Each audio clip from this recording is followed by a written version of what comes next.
Hey guys, Jordan here. In this video, I'm going to be answering a real estate photography question.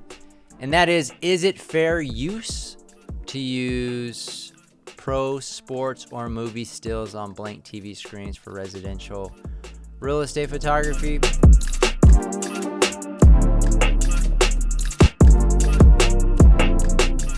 We don't currently, if it looks real, like it was on the TV, I guess I don't see there being any issues there. But I'm not super versed on all the fair use and all the laws around image usage.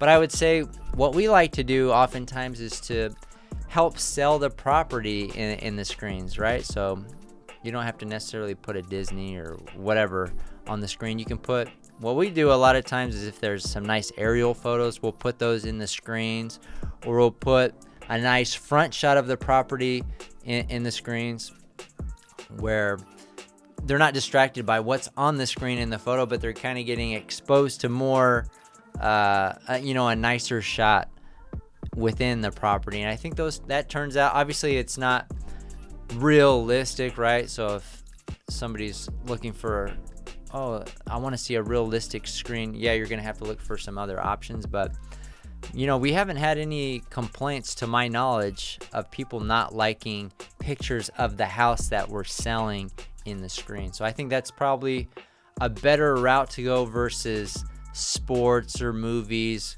which we've done both in the past. We've never had any issues with fair use, but I would say it's much safer bet to do just pictures of homes or homes or pictures that you actually own yourself. So anyways, that's it for my suggestion.